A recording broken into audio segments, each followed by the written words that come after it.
Voces sin Fronteras.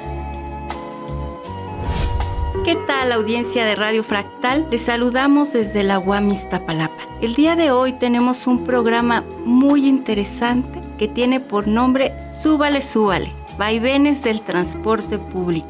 Y creo que tú que nos escuchas tendrás muchas quejas o experiencias de disfrute sobre el transporte público en Ciudad de México. Quédate con nosotros. Comenzamos.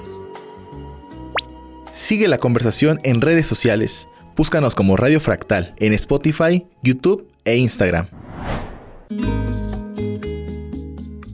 El metro de la Ciudad de México es uno de los sistemas con más arte pública del mundo, contando con 50 murales y esculturas. Hay estaciones que son corredores culturales, definidos por los programas de la Secretaría de Cultura. Hola, yo soy Arad. Y hoy te contaré sobre los espacios culturales que puedes encontrar en el metro de la ciudad. Acompáñame en este transbordo cultural. La estación Mixcoac de la línea 12 cuenta con un museo sobre la historia del metro. Aquí podrás encontrar una galería de fotografías que narra la construcción y vida cotidiana del metro, así como una colección de boletos emitida desde 1969. Si lo tuyo es más prehistórico, te recomendamos visitar la estación Talismán de la línea 4, ya que se exhiben los restos de un mamut encontrado durante la construcción de dicha estación. De la prehistoria volvemos a mirar el universo, con el túnel de la ciencia en la estación La Raza, que nos permite mirar constelaciones, planetas y esferas luminosas que pintan el firmamento nocturno. Todas las estaciones del metro nos cuentan una historia y anécdotas. Pensemos ahora en qué estaciones nos permiten cuestionar, soñar o incluso voltear a ver el infinito. Compártenos tus opiniones en nuestras redes sociales. Yo soy Arad y te dejo con más contenido rompedor. Radio Fractal. Voces sin Fronteras. Cada mañana, miles de personas se suben al transporte público con una sola meta: llegar. Pero en el trayecto también se topan con lo que muchas veces preferimos no ver. Yo soy Jazmín Acevedo y el día de hoy hablaremos sobre la violencia normalizada en el transporte. Hay una violencia que no siempre grita, que no deja moretones, pero que sí deja huella. Y no hablo solo de robos ni de golpes. Hablo de miradas invasivas, de empujones sin disculpa, de silencios incómodos. Hablo de comentarios que se dicen de broma, pero incomodan. De esa mano que por accidente roza más de una vez. De tener que estar alerta con quién te sientas y a qué hora te subes.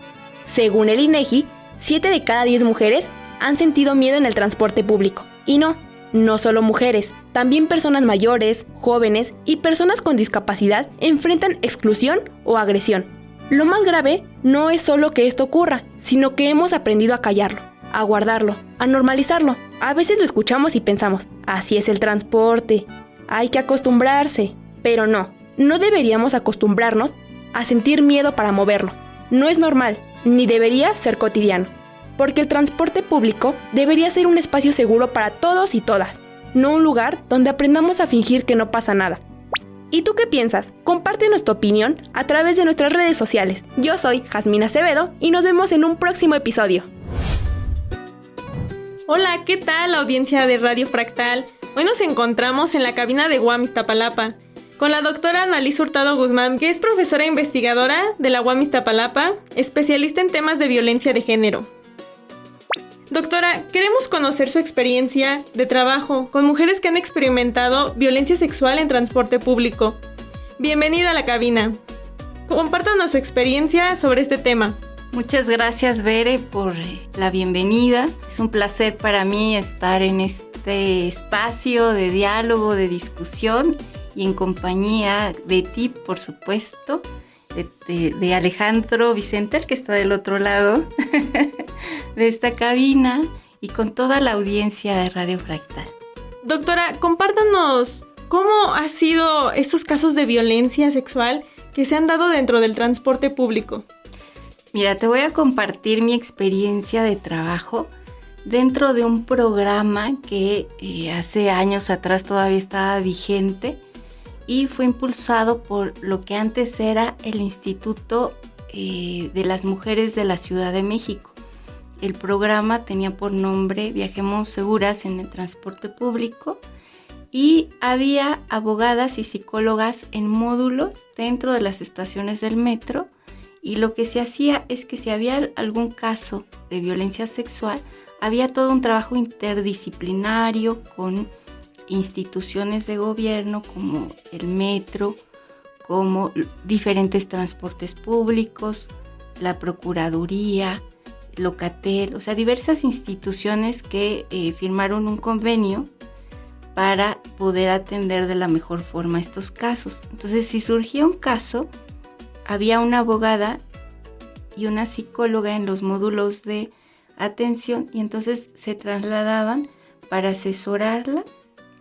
Muchas veces, dependiendo del caso, pues se requería atención médica, o si las mujeres estaban en crisis, pues se requería una intervención en crisis primeramente, y se trabajaba en célula, abogada y psicóloga, y se daba el acompañamiento a Ministerio Público.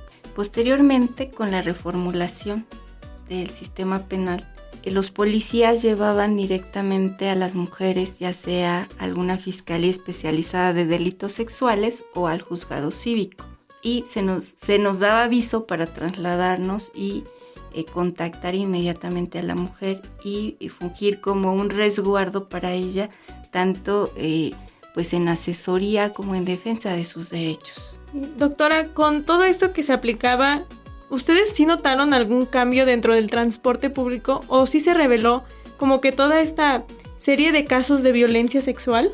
Lo que se reveló es también cómo pues la subjetividad estaba intervenida, la subjetividad de los profesionistas de la Procuración de Justicia, en donde pues había una incapacidad por reconocer las violencias que se estaban viviendo. Entonces, para empezar, había digamos que hay una contrafuerza de nuestra parte para que pudiera iniciarse el proceso de denuncia, para que pudiera iniciarse la carpeta de investigación, y era un estar luchando contra estas ideas de ministerios públicos, ya sea mujeres o hombres, en donde pues descalificaban, ¿no?, las acciones, o minimizaban, invisibilizaban las acciones de violencia. Entonces, por un lado, eso estaba latente y visible, y era un obstáculo para avanzar. Considero que es todavía un área de oportunidad muy importante, y también el tipo de atención que se les da a las mujeres, que es muy violento. El proceso, digamos, de denuncia, digamos que es violento de por sí, pero si se generan esta serie de obstáculos, es más complicado. Por otro lado, pues definitivamente había muchas situaciones de violencia de todo tipo, desde pues miradas lascivas, también había mucho acecho, persecución a las mujeres, abuso sexual de estos hombres que se van pegando, ¿no?, restregando el pene en partes, ¿no?, del cuerpo de las mujeres. También atendimos muchos casos de violaciones tumultuarias, intentos de privación de la libertad. Y bueno, muchos de los casos también eran muy delicados porque, por ejemplo, si había una violación tumultuaria, dejaban a veces a las mujeres en el metro. Entonces ahí eran los miembros, ¿no?, la policía, la seguridad, en este caso ahora ya es seguridad ciudadana, quienes daban aviso. Debía de haber como un trabajo colaborativo de comunicación, y sí, conforme nos íbamos conociendo se iba dando esta red de colaboración, aunque pues todavía había mucho que hacer. El compromiso de parte de nosotras estaba, ¿no?, esta defensa de los derechos de las mujeres, y más allá, un trato digno, y siempre partíamos de esta premisa, ¿no?, de creer en su dicho. Entonces, obviamente había toda una preparación, obviamente a partir de la escucha ya se veían como los mecanismos, las estrategias para proceder, porque había casos en los que, por ejemplo, ya era muy grave, entonces se tenía que generar el acompañamiento a hospitales o a otro tipo de instancias. Pero te puedo decir que es muy grave la situación de inseguridad sobre la violencia sexual que se vive en el transporte público. Y ante una situación, por ejemplo, digamos, de abuso sexual, la audiencia a lo mejor se cuestionaría, pues, ¿por qué no habla la mujer, ¿no? ¿Por qué no expresa o le dice algo al agresor? Pero es precisamente esta violencia que ya está operando que le deja a la mujer sin estas fuerzas, esta voz, ¿no? de poder expresar no quiero. Es la violencia la que está operando y ya también está generando control y miedo. Había casos en los que pues se acercaban a las mujeres con arma y se les acercaban, no digas nada, y lo que trataban de hacer era sacarlas del transporte público. Entonces, una serie de estrategias que utilizaban estos agresores para poder cometer estos delitos. Entonces, considero que hay mucho que hacer en diferentes sentidos, pero de que hay violencia sexual y mucha, sí, y que es alarmante, sí. Lamentablemente, con el cambio de administración y las nuevas personas al frente, deciden que este programa no sirve, no es adecuado y bueno, lo quitan y considero que es muy lamentable porque todo este proceso de acompañamiento y de seguimiento que se daba era muy importante para las mujeres y necesario. Considero que sí, este resguardo de una otra, ¿sí? Este resguardo, este acompañamiento y cobijo es necesario cuando se vive violencias. Sí, es un caso muy lamentable porque muchas veces, eso es para la audiencia y personalmente, sí hemos pasado situaciones así donde nos bloqueamos, no sabemos qué hacer y tal vez por pena, por miedo, por vergüenza no decimos nada, porque es ¿cómo no te pudiste defender? A la audiencia que nos escucha, doctora, ¿usted qué le recomendaría a las mujeres en particular? ¿Cómo deberían actuar? Porque ante este cambio de administración que hubo, pues ya es muy complicado, ¿no? Como el aprender a pedir ayuda, porque muchas veces te ven como de ya déjenlo porque me puede pasar algo a mí. ¿Usted qué les recomendaría a esas mujeres que pues el día a día es vivir en el transporte público? Sí, primeramente que no se sientan culpables, porque eso es lo primero que se dice y resuena en diferentes lugares. Pues tú provocaste por cómo venías vestida, es tu culpa lo que te sucedió. Entonces, no sentirse culpables. Sí. La otra, por ejemplo, si van en el metro, están las palancas rojas, hay que bajarlas. Hay que expresar agresor sexual, si están dentro del vagón. Entonces ya hay como esas estrategias en donde pueden actuar, pero no quedarse calladas. Dentro del vagón están, digamos, esos aspectos. Los policías deberían de dar ese apoyo, están obligados a hacerlo. Entonces, solicitar apoyo a algún policía dentro del metro. Y una situación que yo creo que también un llamado a nosotras a la sororidad, ¿sí? De que muchas veces vemos que algo no está bien en el rostro de alguna de las mujeres o de las jóvenes que vemos que van en el vagón y hay preocupación. ¿Por qué no acercarse? ¿Estás bien? Porque eso pasa para quienes, por ejemplo, se les está amedrentando, no pueden decir, pero hay desesperación en su rostro, hay digamos, gestos, hay como señales que pueden decirnos no está bien, algo no está bien. Entonces, si vemos algo, ¿por qué no expresarles a las mujeres, ¿estás bien? ¿Te sientes bien? Y bueno, saber que si ya se vivió ese proceso, ¿no? Si se vivió, pues jalar la palanca, decirle al policía si tiene que proceder. El proceso de la denuncia es nuestro derecho. Es muy difícil, yo lo sé, pero también es importante que lo hagamos porque vamos haciendo camino para nosotras y para todas las mujeres y para las que vienen. Para decirles a los agresores, eso no es lo que debe de pasar y eso no está bien, lo que estás haciendo es un delito, es una violencia. Y pues comentarlo con las personas que tienen de mayor confianza, diríamos, porque muchas veces se queda uno callado.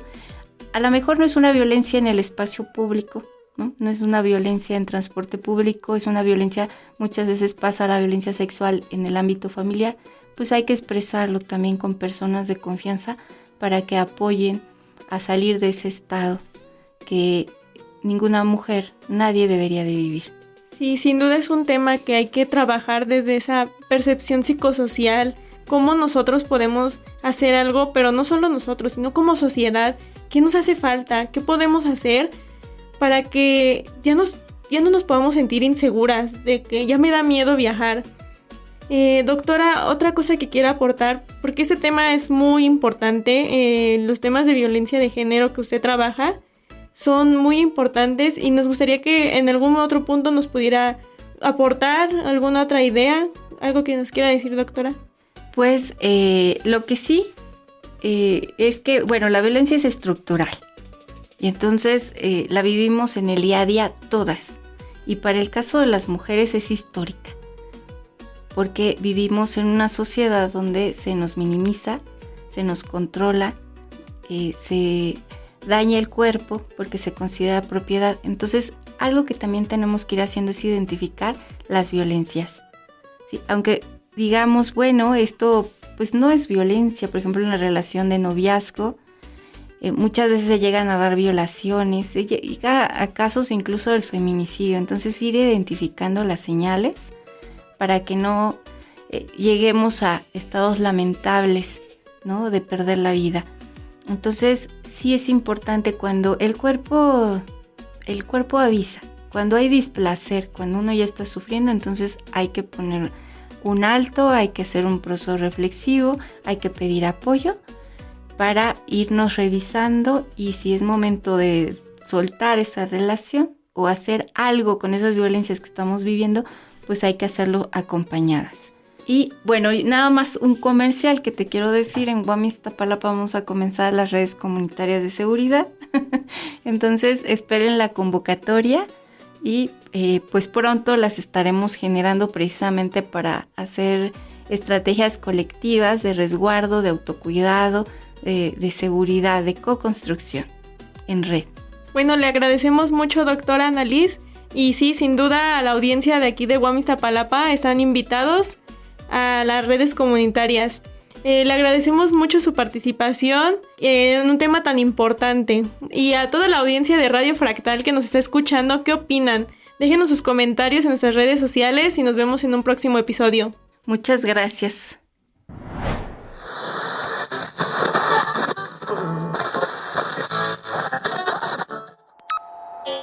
Radio Fractal. Voces sin fronteras.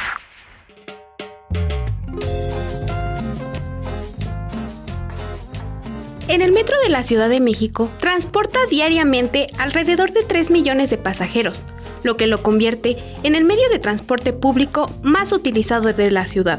Para muchos es la única opción viable para ir a trabajar, estudiar o simplemente moverse por la ciudad de manera rápida, segura y digna.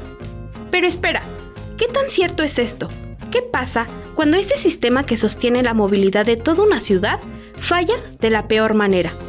Yo soy Angélica Lugo y hoy en Radio Fractal queremos cuestionar, recordar y reflexionar sobre uno de los accidentes más lamentables del transporte público de nuestro país.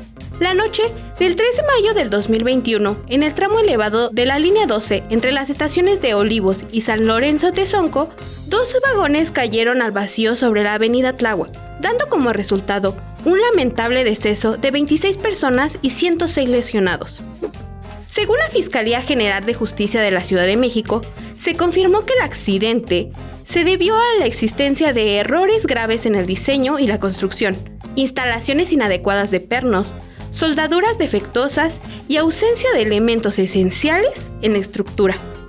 10 personas físicas y morales fueron citadas a la audiencia inicial como presuntos responsables. A su vez, la constructora involucrada estableció acuerdos reparatorios con varias víctimas. Sin embargo, no todas aceptaron.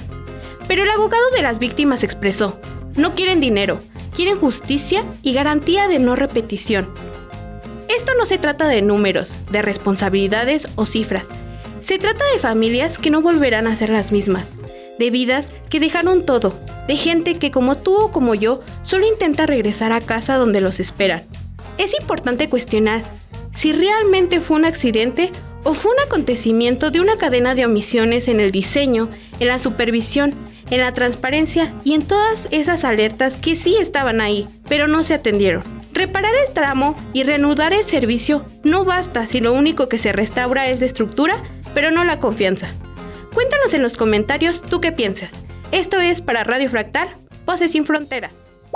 Sigue la conversación en redes sociales. Búscanos como Radio Fractal en Spotify, YouTube e Instagram. Bienvenidos, Fractal Escuchas. Soy su amigo David Cárdenas, reportándose para Radio Fractal, Voces sin Fronteras. Cada día, millones subimos a un vagón, un camión, una combi. Y en la modernidad, contamos con transportes públicos modernos, como lo son el trolebús y el cablebús. Indudablemente, todos buscamos llegar a nuestro destino, pero el viaje va más allá del tiempo. Es también una huella en el aire que respiramos, una huella en el cuerpo de esta ciudad. La sociología del medio ambiente, como advierte Ulrich Beck, nos invita a mirar cómo las decisiones cotidianas, como el transporte, se entrelazan con los riesgos ambientales que enfrentamos. El transporte público, aunque más sustentable que el automóvil, también tiene sus sombras. Contamos con infraestructura deficiente, emisiones aún elevadas, falta de alternativas verdes y políticas públicas deficientes. Entonces, ¿por qué seguimos viendo la movilidad como un problema individual y no como un reto ambiental colectivo? ¿No deberíamos de exigir un transporte digno, eficiente y ecológico? Porque moverse no significa contaminar, significa respirar. Y al respirar significa luchar por una salud pública y ambiental. Esto fue Radio Fractal, Voces sin Fronteras, donde el trayecto también es pensamiento. Radio Fractal. Voces sin fronteras.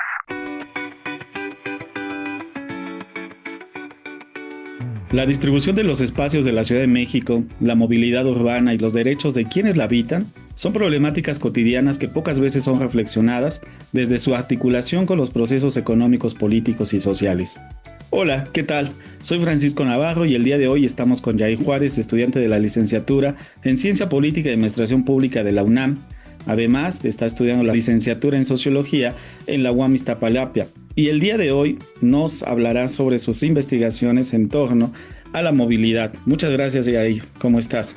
Muchas gracias. Bien, saludos al auditorio. Gracias. Ok, pues bueno, vamos de lleno entonces. Nos gustaría preguntarte cuáles son las problemáticas que identificas en torno a la planeación de la movilidad en la Ciudad de México.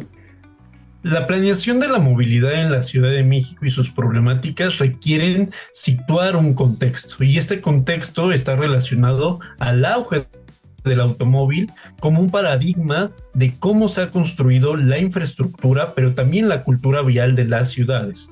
Esto podemos identificar al menos algunos elementos, como por ejemplo es el menor presupuesto que se ha dedicado al transporte público o a otras formas de movilidad, y esto también tiene que ver pues con ese auge del automóvil, y eso se encuentra sentido a la abundancia del petróleo que existió durante el siglo pasado, pero también a la idea de que el auto estaba vinculada al desarrollo o al bienestar familiar que se adoptó de la idea del sueño americano, ¿no? Que aún sigue vigente y que de alguna forma ha configurado al auto particular como una expresión, pero también como una idea de bienestar económico en las familias y particularmente en las urbes, ¿no?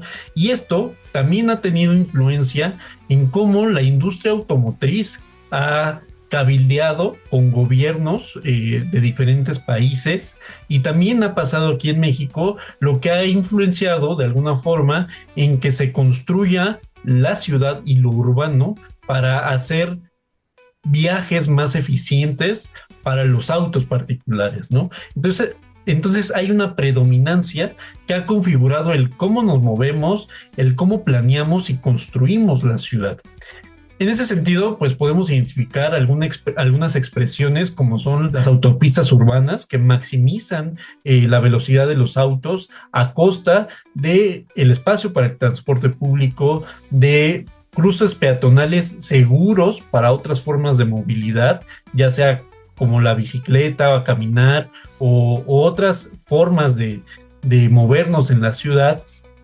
Y de ahí que podemos entender muchas de estas problemáticas como un paradigma que ha beneficiado la idea de una ciudad en torno al consumo, pero también en torno a prestigiar o darle mayor prestigio a un vehículo que tiene mayores externalidades de carácter social, cultural y económico, ¿no? Por ejemplo, la contaminación visual y auditiva, pero también la contaminación del aire que genera el auto, pues es muchísima más grande en términos per cápita de lo que hace un autobús, por ejemplo, que mueve a más personas, ¿no?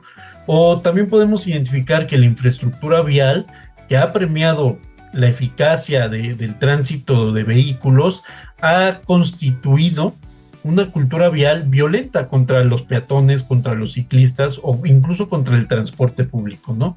Entonces podemos entender muchas de estas problemáticas en ese sentido de que la ciudad se ha construido en torno al automóvil y no se ha considerado mecanismos para evaluar las políticas que se establecen. Por ejemplo, nada más por decir uno, en la Ciudad de México el hoy no circula, lejos de desincentivar el uso del automóvil, lo que ha ocasionado es que las familias busquen adquirir más vehículos para de alguna forma intentar evitar los días que no circula alguno de sus vehículos, ¿no? Entonces, falta evaluación de las políticas y las estrategias y las normativas que los gobiernos aplican, y en el caso de la Ciudad de México también hay que considerar la ola neoliberal que desprestigió mucho tiempo lo público, y de ahí también que se ha quitado mucho presupuesto o que no se le ha destinado el presupuesto suficiente al transporte público y a un transporte capaz de mover con menos externalidades a más personas. Entonces yo diría y sintetizaría en ese sentido los grandes problemas que hay para la planeación de la movilidad en la Ciudad de México. Sin lugar a dudas, el tema nos da para mucho más tiempo. Lamentablemente a veces las secciones son muy breves, pero nos gustaría nos compartieras un último comentario sintetizando o evidenciando pues, precisamente esto que nos acabas de desarrollar. Quedan muchos retos en torno a cómo planeamos y seguimos haciendo la ciudad. Repensar la ciudad para no solo en términos económicos sea redituable, ¿no? Pensar la Ciudad de México también en cómo podemos vivirla. Pensar que nos movemos no solo para consumir, para gastar o para trabajar, sino para cumplir con otros derechos como la recreatividad o el derecho a la cultura. Entonces, la movilidad es un derecho transversal que toca muchos otros derechos, y de ahí su relevancia de por qué hay que repensar cómo planeamos la ciudad. De verdad, muchas gracias por todos tus comentarios muy valiosos, y sobre todo esperemos que la audiencia también se involucre, nos dé sus comentarios sobre cómo vive esta movilidad en la Ciudad de México. Pues bueno, ya ahí nos despedimos agradeciéndote enormemente por haber participado el día de hoy. Muchas gracias. Y bueno, esto es Radio Fractal, Voces sin Fronteras. Hay algo que el transporte público nos quita todos los días, pero casi nadie habla de eso: el tiempo. Yo soy Jazmín Acevedo y hoy hablaremos del tiempo que se nos va en el camino. Cuando vives lejos de tu casa, de tu escuela, de los lugares donde todo ocurre, el transporte se vuelve una carrera contra el reloj.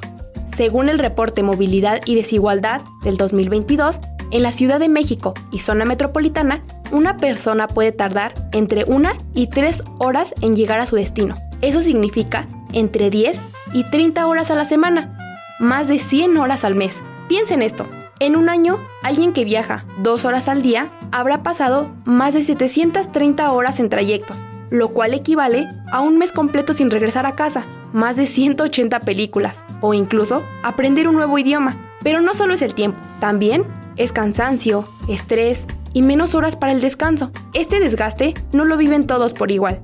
Lo sufre más quien vive en la periferia, quien depende de más de un transporte, quien no puede pagar otras opciones. Por eso, dicen que la movilidad también es una forma de desigualdad, porque moverse no debería costarte la vida, ni la salud, ni el tiempo con tu familia.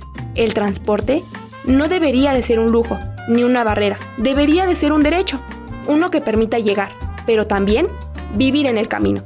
Si pudieras recuperar todo ese tiempo perdido en el transporte, ¿qué harías con él? Yo soy Jazmín Acevedo y nos vemos en un próximo episodio. Sigue la conversación en redes sociales. Búscanos como Radio Fractal en Spotify, YouTube e Instagram. Pues ¿qué tal? Ustedes que nos escuchan del otro lado, estamos aquí con una estudiante muy brillante de Psicología Social en la UAM Iztapalapa. Su nombre es Isdi Xiomara González Alarcón y está en su proceso de investigación para la elaboración de su tesina, y el tema de su investigación tiene por título Repercusión de la movilidad urbana en la salud mental. A propósito de los temas que hemos estado tratando a lo largo de este programa, pues todo lo que nos pueda compartir Isdi es de suma importancia. Isdi, bienvenida a Radio Fractal. Hola, buenos días, un gusto estar aquí, que me estén escuchando en Radio Fractal. Pues un gusto para nosotros y nosotras tenerte. Y bueno, pues Isdi, coméntanos, ¿cómo surge el interés por investigar el tema de la movilidad urbana, del transporte público, del tema de la salud mental? Y pues cuéntanos un poco de tu investigación. Bien, bueno, me interesó mucho desde la perspectiva del espacio urbano y el papel del trabajador en las organizaciones. Esto debido a la modernidad, ya que pues trajo consigo pues esta gran urbanización de las ciudades que pues cambiarían el modo de sentir y de vivir de sus habitantes.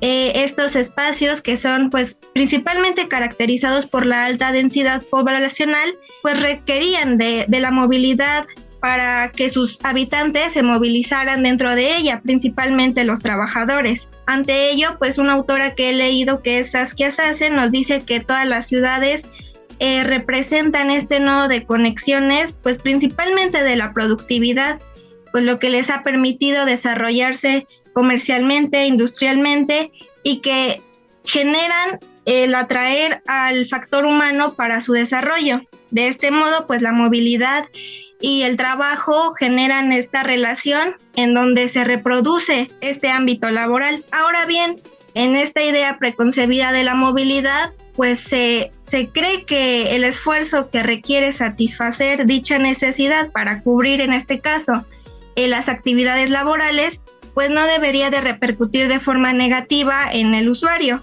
ya que este únicamente supone el disfrute de la ciudad por medio de desplazamientos que sean seguros, rápidos y óptimos. Sin embargo, muchos podemos diferir en el caso de la zona metropolitana del Valle de México, ya que al poseer uno de los sistemas de movilidad que son más complejos y demandantes del mundo, pues millones de trabajadores y trabajadoras van a depender de dicho sistema pues para poder desplazarse a sus lugares de trabajo. Ante ello, en mi investigación sostengo que esta movilidad representa más que un simple recorrido físico. Implica enfrentarse a una serie de situaciones, de estímulos, de factores que de un momento pueden cambiar el ciclo de las cosas y que por ende puede alterar la percepción de todo lo que implica la movilidad, lo que puede repercutir en su salud mental, específicamente pues en su sentir, en su pensar y en la forma en la que se comportan, tal como lo plantea pues el estrés que estoy investigando, y que es mi enfoque central. Ante ello, pues planteo que no es una actividad aislada, sino que hay una diversidad de elementos que están operando dentro de que pueden ocasionar estrés en este proceso de movilidad y que la percepción de todo este proceso se convierta en un lugar hostil que puede afectar al individuo, incluso antes de iniciar su jornada laboral, porque igual este tipo de alteraciones no solo se pueden quedar ahí, sino que pueden escalar a afectar otros ámbitos de su vida, que en este caso pues es lo laboral, como su disminución de la concentración,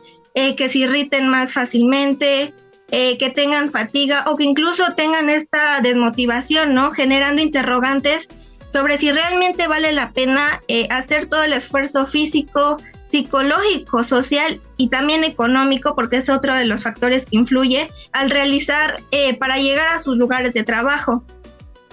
Una problemática que también se plantea es que a pesar de su impacto, todas estas afectaciones que puede tener la movilidad ha sido ignorado en los modelos tradicionales de la gestión del recurso humano, ya que las organizaciones tienden a centrarse en factores únicamente internos como el liderazgo, el clima laboral o la motivación, sin considerar que el entorno externo pues también puede configurar el desempeño del trabajador.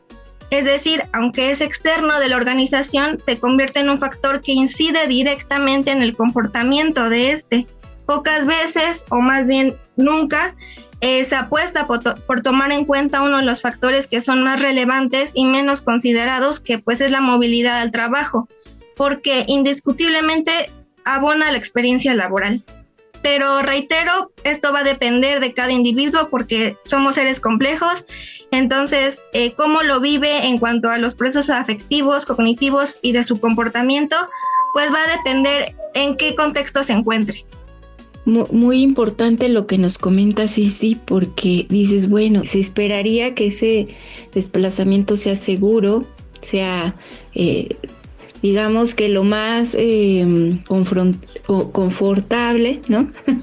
Iba a decir que confronte, pero en realidad confronta a las personas con una serie de elementos, como bien dices, desde situaciones de violencia sexual, ¿no? Situaciones, por ejemplo, incluso de inseguridad, como los asaltos, que también se vaya conviviendo con personas que ya también, digamos, están cruzadas por todas estas condiciones que les generan irritabilidad o que generan con un estallido de emociones, y pues hemos visto muchas veces cuando hemos viajado en transporte público que hay personas que llegan incluso a golpear a otras por la cercanía, la saturación, ¿no?, de personas en el transporte público y bueno, el conflicto, ¿no? Esta confrontación es un elemento que yo creo que está ahí en el día a día,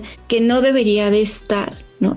Habría que pensar cuáles son las estrategias que se tendrían que llevar a cabo para ir modificando todas estas formas dañinas en cómo también estamos relacionándonos, ¿no?, en estos desplazamientos. Pero bueno, ahí nos dejas con mucha reflexión. Yo te agradezco mucho, Isi. Lamentablemente no tenemos tiempo, pero ya veremos en qué otro espacio podemos conversar más contigo sobre esta investigación que me parece tan importante. Pues, Isi, otra vez muchas gracias por estar en Radio Fractal. Muchas gracias a ustedes. Pues soy Annalise Hurtado y estuvimos Isis Xiomara y yo aquí en Radio Fractal en esta sección. Radio Fractal. Voces sin fronteras. Somos un colectivo comprometido con la defensa de los derechos humanos. A través de nuestro programa buscamos generar un análisis crítico desde distintas perspectivas sobre problemas sociales que nos atraviesan como sociedad. Buscamos la justicia social y una sociedad más respetuosa. En investigación, creación de contenidos y locución, Annalise Hurtado Guzmán, Francisco Javier Navarro Campos, Yasmín Itzel Hernández Acevedo, Alfredo Arad Olvera Calderón, María Angélica Lugo Hernández, Norma Berenice Ruiz de Paz, David Uriel Cárdenas González. En edición, postproducción, Maya Melisa Bautista Hurtado. En Ingeniería de Audio, Alejandro Vicentel Zárate y Miguel González Loza. Somos Radio Fractal, Voces sin Fronteras.